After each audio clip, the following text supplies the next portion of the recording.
नमस्कार, आप देख रहे हैं एसबीटी न्यूज। पेश है 23 मार्च बुधवार सुबह 6:15 राजस्थान की बड़ी खबरें। राजस्थान विधानसभा में सरकार के लिए उस समय अजीब स्थिति हो गई जब सदन में पेश किए गए एक विधेयक के तथ्य ही गलत बताए गए। विपक्षी नेताओं के विरोध के बाद सरकार को किरकिरी का सामना करना पड़ा। स्पीकर के दखल के बाद सरकार को अपना विधेयक वापस लेना पड़ा। दरअसल सदन में गुरुकुल विश्वविद्यालय सीकर विधेयक 2022 को मंत्री राजेंद्र सिंह यादव ने चर्चा के लिए रखा था। चर्चा शुरू हो उससे पहले ही नेता प्रतिपक्ष गुलाब चंद कटारिया और उपनेता प्रतिपक्ष राजेंद्र राठौड़ ने सदन को इस विधेयक में गलत तथ्य पेश करने की जानकारी देते हुए बताया कि जो रिपोर्ट सदन में विधेयक के साथ रखी गई है वो गलत है। राजस्थान में सरस दूध और छाछ महंगी होने के बाद सोमवार को पेट्रोल, डीजल और घरेलू सिलेंडर के दाम में इजाफा हो गया। इधर महंगाई की मार से परेशान आम लोगों को राहत देते हुए मुख्यमंत्री अशोक गहलोत ने सरस दूध के बढ़े दाम वापस लेने के लिए निर्देश दिए हैं। इससे कहीं न कहीं राज्य सरकार ने आम लोगों की कट रही जेब को राहत देने की कोशिश की है। मंगलवार को सीएम अशोक गहलोत ने लोगों को राहत देते हुए हाल ही में दूध की बढ़ी दरें वापस लेने को कहा है। ध्यान देने वाली बात है कि 10 मार्च को जयपुर डेयरी ने सरस दूध और छाछ में 2 रुपये प्रति लीटर की बढ़ोतरी कर दी थी। राजधानी जयपुर में पुलिस ने यूपी की रहने वाली पंजाबी मॉडल को हनी ट्रैप केस में 50,000 रुपये कैश और 19 लाख का चेक लेते हुए रंगे हाथों पकड़ लिया। दरअसल पंजाबी मॉडल मिस्टर राजस्थान रह चुके एक युवक को दुष्कर्म के केस में फंसाने की धमकी देकर 20 लाख रुपए मांग रही थी। परेशान युवक पुलिस के पास गया। पुलिस ने पीड़ित को चेक और रुपए देकर मॉडल को देने को कहा। जैसे ही मॉडल ने रुपए और चेक लिए तो पुलिस ने रंगे हाथों पकड़ लिया। पुलिस के मुताबिक संजय सर्किल थाना इलाके में हनी ट्रैप का मामला सामने आया है। मामले में यूपी के राधा सैनी को पुलिस ने 50,000 रुपये कैश और 19 लाख रुपए का चेक लेते हुए रंगे हाथों पकड़ लिया। जैसलमेर में शुद्ध के लिए युद्ध अभियान के तहत हेल्थ डिपार्टमेंट द्वारा खाद्य पदार्थों की जांच का अभियान लगातार जारी है। इस अभियान के तहत फूड इंस्पेक्टर वेद प्रकाश पूर्विया ने महाराणा प्रताप मैदान के पीछे स्थित ग्रामीण बस स्टैंड में 2 किराना व्यापारियों के यहां मंगलवार को फूड सैंपल लेने की कार्यवाही की। उन्होंने दोनों दुकानों से सरसों का तेल तथा बेसन के आटे का सैंपल लिया। सैंपल लेकर उसको सील किया तथा जाँच के लिए जोधपुर लैब भेजने की तैयारी की। राजस्थान में सरसों एवं चने की 1 अप्रैल से समर्थन मूल्य पर खरीद की जाएगी। सहकारिता मंत्री उदयलाल आंजना ने बताया कि सरसों और चने की समर्थन मूल्य पर खरीद के लिए 25 मार्च से ऑनलाइन पंजीयन शुरू किया जाएगा। किसान को उपज बेचान के लिए पंजीयन की सुविधा ई मित्र या फिर संबंधित खरीद केंद्र, ग्राम सेवा सहकारी समिति, क्रय विक्रय सहकारी समिति पर उपलब्ध रहेगी। राजस्थान विधानसभा में राष्ट्रमंडल संसदीय संघ की राजस्थान शाखा के तत्वाधान में 25 मार्च को संसदीय लोकतंत्र के उन्नयन में राज्यपाल एवं विधायकों की भूमिका विषय पर सेमिनार का आयोजन होगा। राजस्थान विधानसभा और राष्ट्रमंडल संसदीय संघ की राजस्थान शाखा के अध्यक्ष डॉक्टर सीपी जोशी ने बताया कि ये सेमिनार 25 मार्च को पूर्वाह्न 11 बजे से विधानसभा में होगी। कार्यक्रम के मुख्य अतिथि पश्चिम बंगाल के राज्यपाल जगदीप धनखड़ होंगे। इसमें मुख्यमंत्री अशोक गहलोत, संसदीय कार्य मंत्री शांति कुमार धारीवाल और नेता प्रतिपक्ष गुलाब चंद कटारिया सहित विधायक, पूर्व विधायक और गणमान्य नागरिक भाग लेंगे। राजस्थान में अजमेर के सांसद भागीरथ चौधरी ने संसद में किशनगढ़ एयरपोर्ट का मास्टर प्लान शीघ्र लागू करने की मांग की है। चौधरी ने किशनगढ़ हवाई अड्डे के विस्तार एवं समुचित विकास की भी मांग की है। उन्होंने बताया कि लोकसभा में आज नियम 377 के तहत ये मांग की गई। साथ ही एयरपोर्ट विकास की बाधक टुकड़ा की पहाड़ियों एवं प्रसार भारती के टावर की ऊंचाई को भी कम करने की मांग की। उन्होंने बताया कि हवाई अड्डे पर रनवे की क्षमता बढ़ाने के साथ साथ उसकी लंबाई बढ़ाने, नवीन टर्मिनल भवन निर्माण तथा अतिरिक्त पार्किंग की मांग की गई। राजस्थान के अजमेर शहर में होली उपरांत परंपरागत तरीके से निकलने वाली सम्राट अशोक की सवारी निकाली गई, जिसमें करीब 2.5 टन गुलाल का उपयोग किया गया।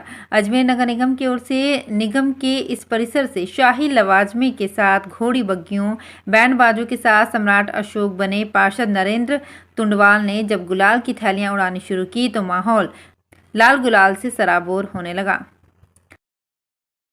भ्रष्टाचार निरोधक ब्यूरो ने मंगलवार को पंचायत समिति शाहबाद के नरेगा कार्यालय सभागार में जनसंवाद कार्यक्रम किया। इसमें कस्बे के व्यापारी, गणमान्य नागरिक, अधिवक्ता, सीएलजी सदस्य, आमजन उपस्थित हुए।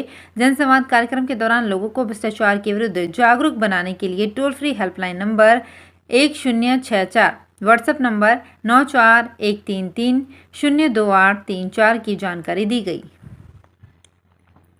ई गवर्नेंस के जरिए लोगों को निर्धारित शुल्क पर सुविधाएं देने के उद्देश्य से खोले गए ई मित्रा सेंटर अब लूट के अड्डे बनते जा रहे हैं। जयपुर कलेक्टर के निर्देश पर पिछले दिनों 608 ई मित्रा केंद्रों का औचक निरीक्षण किया तो उनमें से 86 सेंटर ऐसे मिले जहां निर्धारित राशि से ज़्यादा पैसा वसूलते पकड़े गए। इसे देखते हुए कलेक्टर ने ई मित्रा सेंटर्स की सर्विस को कुछ दिन के लिए सस्पेंड करते हुए इन पर जुर्माना लगाया है। जोधपुर की पावटा मंडी पर अब फुटकर फल सब्जी व्यापारी व्यवसाय नहीं करेंगे। बुधवार से ये व्यवसायी भदवासिया रोडवेज डिपो की खाली भूमि पर शिफ्ट हो जाएंगे और वहीं से अपना व्यापार करेंगे। पावटा मंडी से फुटकर फल सब्जी व्यवसाय बंद करने पर अब वहां रोडवेज बस स्टैंड का निर्माण कार्य तेजी के साथ आगे बढ़ सकेगा। कृषि मंडी समिति के सचिव डॉक्टर झब्बर सिंह ने बताया कि आम उपभोक्ता अब पावटा फल सब्जी मंडी से फुटकर व्यवसाय करने वालों से फल सब्जी नहीं खरीद पाएंगे। उदयपुर रेंज आईजी हिंगलाज दान मंगलवार को एक दिवसीय दौरे पर डूंगरपुर पहुंचे। आईजी ने सदर थाने और डीएसपी ऑफिस का निरीक्षण किया। आईजी ने अपराधों की समीक्षा करते हुए पुलिस अधिकारियों को आरोपियों पर सख्त कार्रवाई करने के निर्देश दिए। आईजी हिंगलाज दान के डूंगरपुर पहुंचने पर एसपी सुधीर जोशी, एएसपी अनिल मीणा ने स्वागत किया। आईजी के सदर थाने पहुंचने पर गार्ड ऑफ ऑनर दिया गया। आईजी ने सदर थाने के रिकॉर्ड, साफ सफाई समेत सभी कमरों का निरीक्षण किया। मीडिया रिपोर्ट्स के अनुसार राजस्थान विधानसभा में मंगलवार को विधायकों के बीच नए रिश्तों का खुलासा हुआ। प्रश्नकाल के दौरान जवाब देते हुए पर्यटन मंत्री विश्वेंद्र सिंह ने कभी स्पीकर सीपी जोशी तो कभी प्रतिपक्ष के उपनेता राजेंद्र राठौड़ को अपना गुरु बताया। गुरु चेले के संवाद के थोड़ी ही देर बाद विश्वेंद्र सिंह चाचा की भूमिका में आए और मंडावर विधायक मंजीत चौधरी के रूप में उन्होंने सदन में अपना भतीजा देखा। एक कहावत के मुताबिक कबड्डी में कोई काका जी नहीं होता। इसी तरह विधानसभा में विधायकों का एक दूसरे से पक्ष और विपक्ष का ही नाता होता है। पक्ष विपक्ष के अलावा आमतौर पर विधायकों में कोई रिश्ता नहीं माना जाता, लेकिन पर्यटन मंत्री विश्वेंद्र सिंह अपने अंदाज से नए रिश्ते गढ़ ही लेते हैं। स्मार्ट सिटी की रैंकिंग में राजस्थान पहले नंबर पर आया है। देश भर के 100 शहरों में चल रहे स्मार्ट सिटी के काम की समीक्षा के बाद राज्यवार रैंकिंग जारी की गई है। इसमें राजस्थान को कुल 90.40 अंक मिले हैं। इससे पहले जुलाई 2020 में भी राजस्थान पहले नंबर पर आया था।